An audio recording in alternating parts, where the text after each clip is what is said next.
আসসালামু আলাইকুম। আজ মঙ্গলবার 1 জুলাই। স্বাগত প্রবাসী সিটি সৌদি বুলেটিনে। সাথে আছে আমি শরীফুল ইসলাম। শুরুতে থাকছে শিরোনাম। সৌদি প্রবাসীর বিরল আত্মত্যাগ, আলু ভর্তা ডাল খেয়ে উপার্জনের সবটাই পাঠান মায়ের জন্য। মৃত্যু হয়েছে আমিরাতে, তবু মদিনায় দাফনের অনুমতি পেলেন নাইজেরিয়ান ধনকুবের। ম্যান সিটিকে বিদায় করে ইতিহাস করল সৌদি ক্লাব, এমন রুদ্ধশ্বাস খেলা আগে দেখেনি বিশ্ব। স্ত্রী সন্তান সহ সৌদি প্রবাসীর মৃত্যু ঘিরে রহস্য, আত্মীয়দের দিকে সন্দেহের তীর। দর্শক দেখছিলেন শিরোনাম, এবার বিস্তারিত। প্রিয় প্রবাসী, আপনার নিরাপদ ভবিষ্যতের জন্য অর্ধেক দামে আজই ফ্ল্যাট বুকিং করুন। ঢাকায় প্রবাসী সিটি দিচ্ছে সীমিত সময়ের স্পেশাল অফার। জমি ও ফ্ল্যাট একসাথে। যোগাযোগ করুন স্ক্রিনে দেওয়া নম্বরে। যখন বয়স মাত্র 17, তখন অনেকেই ব্যস্ত থাকে স্বপ্ন নিয়ে, বন্ধু নিয়ে, নিজের ছোটখাটো শখ আহ্লাদ নিয়ে। কিন্তু সৌদি আরবে থাকা কিশোর রাশেদ ঠিক এই বয়সেই পরিবারের দায়িত্ব কাঁধে তুলে নিয়েছেন। মাছ মাংস না খেয়ে মোবাইল রিচার্জ বাঁচিয়ে প্রায় পুরো উপার্জনটাই পাঠান তিনি দেশের বাড়িতে। সম্প্রতি ভাইরাল হওয়া একটি সাক্ষাৎকারে উঠে এসেছে তার এই আত্মত্যাগের গল্প। নিজের সব শখ আহ্লাদ বিসর্জন দিয়ে প্রবাস জীবনের কঠিন বাস্তবতা মেনে নিয়েছেন রাশেদ।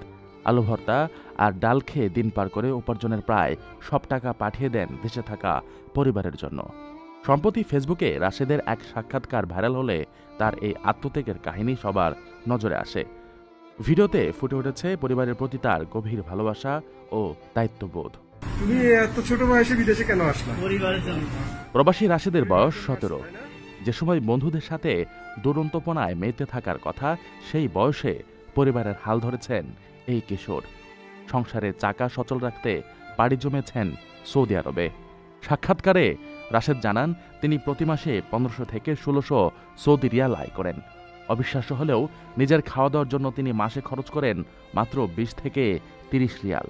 বাকি টাকা থেকে প্রতি মাসে 28 থেকে 30 হাজার টাকা দেশে পাঠান। টাকা বাঁচানোর জন্য রাশেদ মাছ মাংস খাওয়া ছেড়ে দিয়েছেন। তার প্রতিদিনের খাবার এখন আলু ভর্তা, ভাজি আর ডাল। তিনি বলেন, সৌদি আরবে এসেছি 1 বছর 4 দিন হলো। প্রথম দিকে মাছ মাংস খেতাম, কিন্তু পরিবারের আর্থিক সংকটের কথা ভেবে এখন আর খাই না। মোবাইলের খরচ বাঁচাতেও তিনি অত্যন্ত সচেতন। রিচার্জ কার্ড না কিনে শুধুমাত্র ওয়াইফাই ব্যবহার করেন। সাক্ষাৎকারে যখন তাকে জিজ্ঞেস করা হয় দেশের সবচেয়ে বেশি কাকে মনে পড়ে, রাশেদের আবেগাপ্লুত উত্তর ছিল, মাকে সবচেয়ে মিস করি। বোনের বিয়ে এবং ছোট ভাইয়ের পড়াশোনার খরচ জোগানোর চিন্তাও তাকে তাড়া করে বেড়ায়। তার এই ত্যাগের পেছনের মূল শক্তি তার মা। রাশেদ বলেন, হাসরের ময়দানে মা আল্লাহর কাছে জবাব দিলে আমি জান্নাত পাবো। মা আমাকে 10 মাস 10 দিন কষ্ট করে জন্ম দিয়েছেন। আমি মায়ের কষ্ট না বুঝলে কে বুঝবে?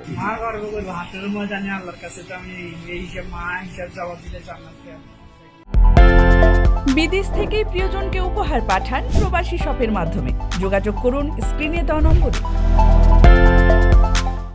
নাইজেরিয়ার শীর্ষ ধনী ও প্রখ্যাত ব্যবসায়ী আমিনু দন্তানা আর নেই। শনিবার সংযুক্ত আরব আমিরাতে তিনি শেষ নিঃশ্বাস ত্যাগ করেন। মৃত্যুকালে তার বয়স হয়েছিল 94 বছর। জীবদ্দশায় তিনি শুধু একজন সফল ব্যবসায়ী নন, ছিলেন উদার দানশীলতাও এক উজ্জ্বল দৃষ্টান্ত। তার শেষ ইচ্ছা অনুযায়ী মদিনা দাফনের প্রস্তুতি চলছে। বিস্তারিত দেখুন প্রতিবেদনে। নাইজেরিয়ার শীর্ষ ধনী ও প্রখ্যাত ব্যবসায়ী আমিনু দন্তাতা আর নেই। শনিবার তিনি সংযুক্ত আরব আমিরাতে ইন্তেকাল করেন। ইন্না লিল্লাহি ওয়া ইন্না ইলাইহি রাজিউন। মৃত্যুকালে তার বয়স হয়েছিল 94 বছর। পবিত্র নগরী মদিনায় দাফনের ইচ্ছা পোষণ করেছিলেন দন্তাতা। মঙ্গলবার মদিনায় তার জানাজা ও দাফন সম্পূর্ণ হবে বলে জানিয়েছেন নাইজেরিয়ার তথ্যমন্ত্রী মোহাম্মদ ইদ্রিস। ইতিমধ্যে নাইজেরিয়ার রাষ্ট্রদূত, দন্তাতার পরিবার এবং সৌদি প্রশাসনের যৌথ উদ্যোগে দাফনের আনুষ্ঠানিক প্রস্তুতি চলছে। জানাজায় অংশ নিতে নাইজেরিয়ার 2 রাজ্যপাল ও 4 মন্ত্রী মদিনায় পৌঁছেছেন।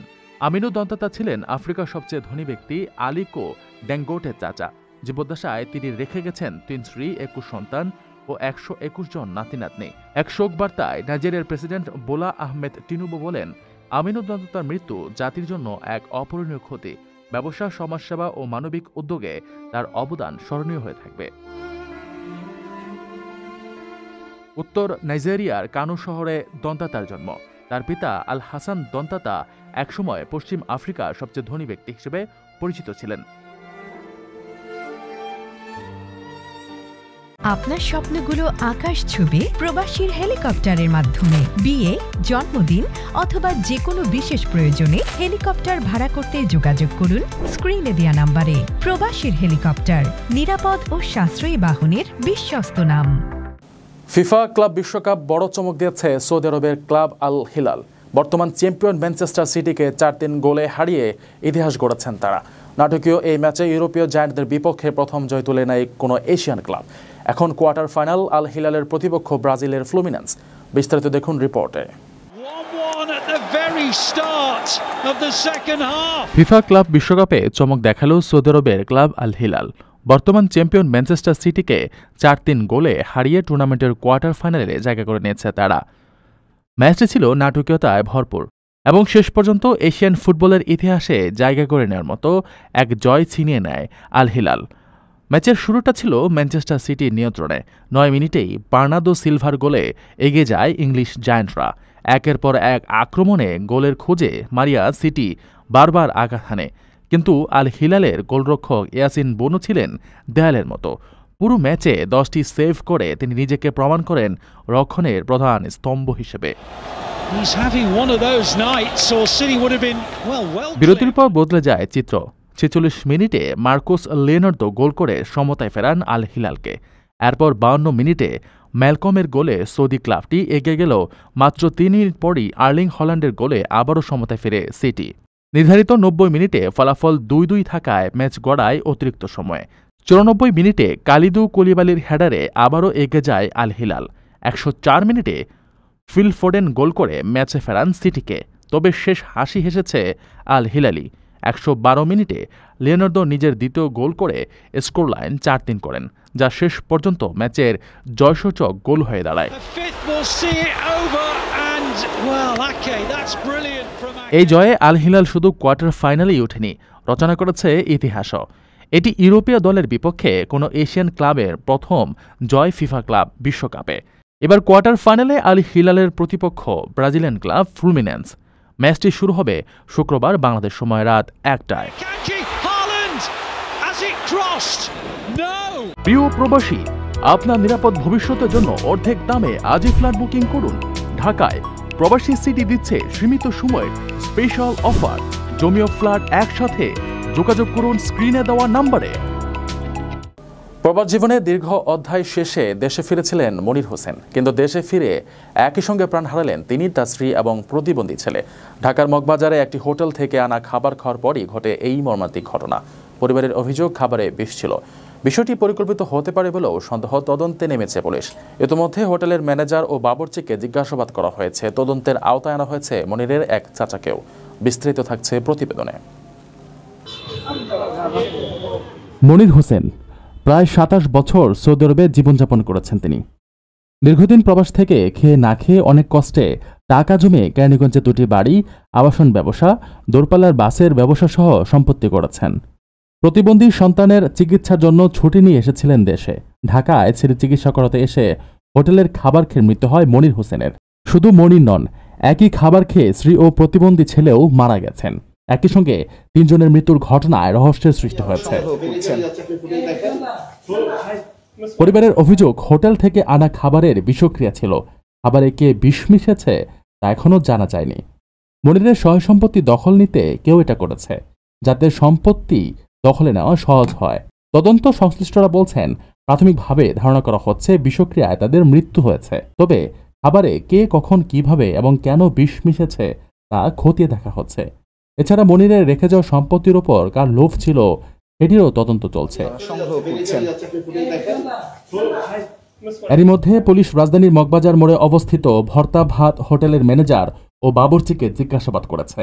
এছাড়া এখন পর্যন্ত সন্দেহের তীর মনিরের চাচাতো চাচা রফিককে থানায় এনে জিজ্ঞাসাবাদ করছে পুলিশ।